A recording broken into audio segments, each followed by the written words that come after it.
I think we have found quite possibly one of the most intriguing wrestling games that we've seen in years, decades, centuries, eternities. Ultra Pro Wrestling. This game is on a Kickstarter, and it looks absolutely insane. I'm going to play the trailer first before I start going off on a tangent and explain everything that I saw here and the things on the website that I loved. So if you haven't seen the trailer, here it is.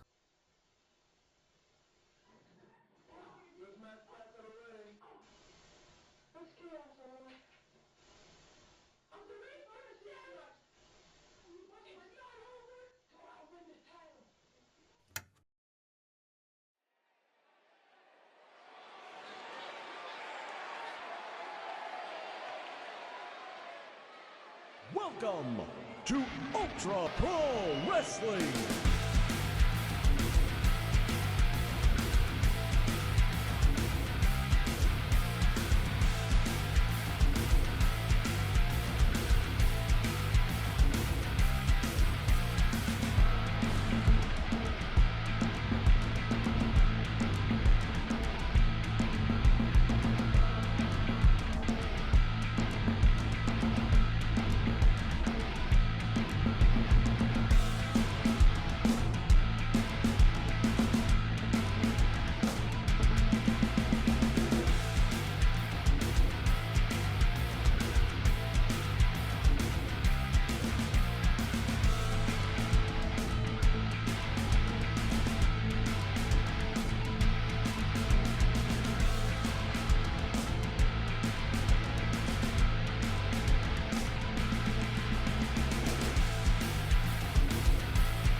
All right, so we got to break this down.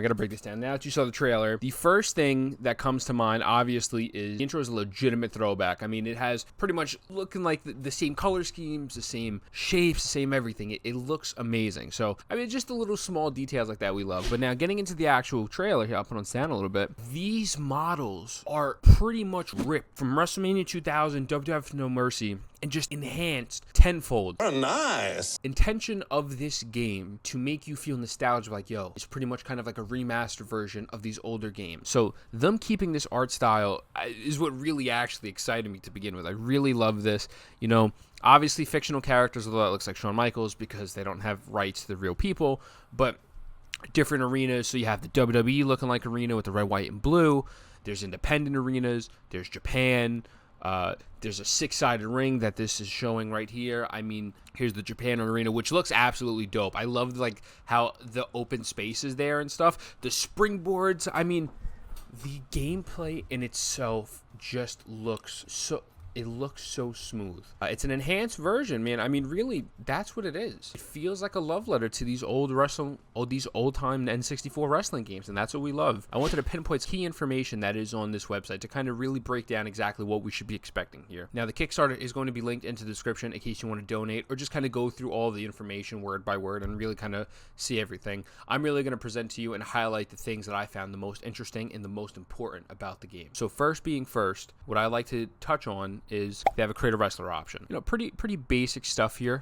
Different body types and whatnot, which is very nice. They really don't show off too many things, but again, you know, early access. We're going to get to a potential release date afterwards later on in the video, but it's nice to know that I can go into this game and I can create, you know, the character that I made when I was like 4 years old in like 2002 playing the old games, you know, like that is cool. The fact that I can go in and make it your own wrestler. So that's always a massive plus. Go a little bit more forward into online mode. So this part right here, I don't know necessarily how it's fully going to work, but this is what really made me think, okay, this is something special. You have wins and losses. There is a ranking system, which I love. I hate when you get these type of games and there's no type of ranking system or anything because it makes it feel like, well, what am I doing this for? So it's nice to know, hey, either I'm really bad and that's because I suck, or I'm the greatest of all time because I'm the greatest of all time. You know what I mean? But what really caught my attention here is this. Work your way up in the ranks, you will earn a shot at the title. This online title, Global Internet Wrestling Championship, can only be held by one person at a time, and that person will be treated as a real champion. As a real champion, you will be required to defend the title at least once a week on our live stream show, UPW Monday Blast. Holy fucking shit. Essentially, if you're the champion, I mean, now obviously you're not going to have 3 million 2 million viewers watching this live stream, but the fact that it even makes you feel, it gives you kind of that illusion like, hey, right now I have a bunch of pressure because I'm about to go into a live stream with X amount of people with the developers to fight for the world heavyweight title every Monday or whenever you get that opportunity. That is such a unique and amazing way. I'm sure there's probably a lot of logistics that are going to have to come into it that we don't know, obviously, and that they're probably going to have to figure out. But the concept of this alone is phenomenal. I don't know if we've seen this before. If we have, comment below and let me, but I think this is a great little extra addition to, hey, you know what? We're going to reward you for playing the game. You have a goal. Obviously, there's a story mode, which we'll get to in a moment, but if you want to do something past the story mode, you could try to be the best player. Now, a big part of this is going to be, what's the player count going to be like? Are there going to be a lot of players? Is there only going to be like 50 people that are playing the game? Which I hope is not the case. I hope this game blows up and gets a massive amount of exposure. But is there only 50 people? Are there 1,000? Are there 10,000? Whatever the case may be, like, is it really a process to climb the ranks? But even giving that option for that to happen, I think is a major plus in this case, 100%. Now getting into the campaign. The campaign I thought was also, again, very interesting. They're taking these initial ideas and putting a very unique spin on them. So the campaign is broken up into decades. So far, we only know that there's the 80s and the 90s. Now let's look into this. The story mode will be split into decades. On completion of one decade, i.e. completing the 80s, you will unlock the ability to customize the promotion's wrestlers from that decade. You will also unlock the next 90s decades where you can continue playing as your previously selected wrestler, or you can start an entirely new 90s character with a different wrestler as well as a different starting promotion. That's insane.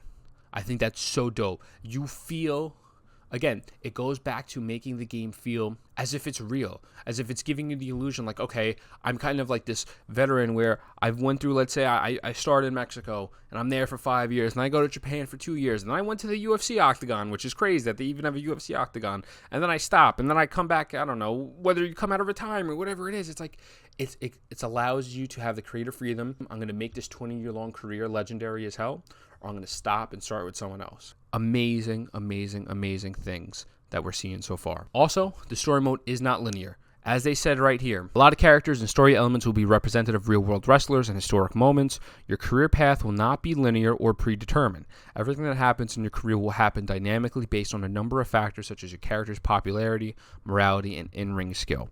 You know, so it's not just, it's kind of, again, like No Mercy, where if you lose a match, it changes the course of the story mode, which is, again, another great thing. You don't want it to be stale. If you keep doing the story over and over again and it's always the same outcome and you know the matches by the back of your hand and stuff, it gets boring. Listen, these showcase modes, I love them. I think that they're dope. My favorite one is obviously the Attitude Era one because I'm a big Attitude Era mark and a Stone Cold fan.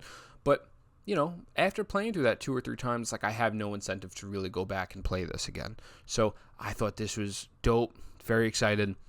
Again, another amazing little notch in the cap that this game has going for it, based off the fact that they're pretty much already taking the N64 engine and just making it better. So, awesome. Now, for the characters. Again, you know, clearly they can't go in there and have Shawn Michaels, Stone Cold, AJ Styles, Kenny Omega, whoever it may be. They have to come up with fictional characters. But we have confirmed we expect the game to have at least 100 original characters at the time of launch. So, you know, for example, look at this guy, Americana. I mean, I don't know, it screams Patriot vibes to me. Big Ben Nevis. I don't know. We're just going to call him Big Ben, I guess. You know, I mean, whatever. But, you know, they seem to start to developing these individual characters, and they are going to kind of have some sort of backstory and just kind of, you know, character to them, I guess is the word I was looking for.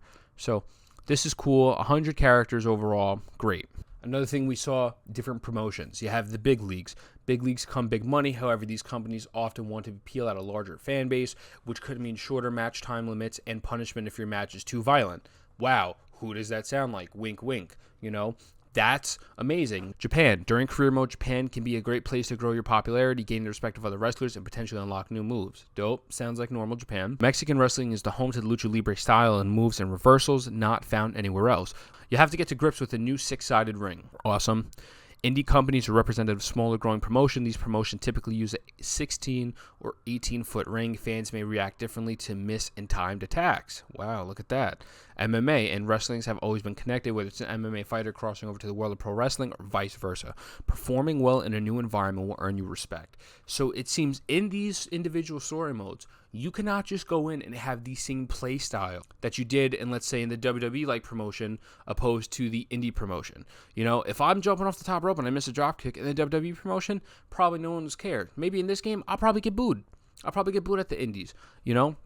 Or in the WWE promotion, if I'm taking out a chair and I'm hitting people over it, maybe that affects something backstage, whatever it is. The fact that you also have to think, okay, how can I adjust my play style to the audience that I am in front of is such a different, unique way of approaching a wrestling video game. You approach this game as if you were a wrestler, and I think that's amazing.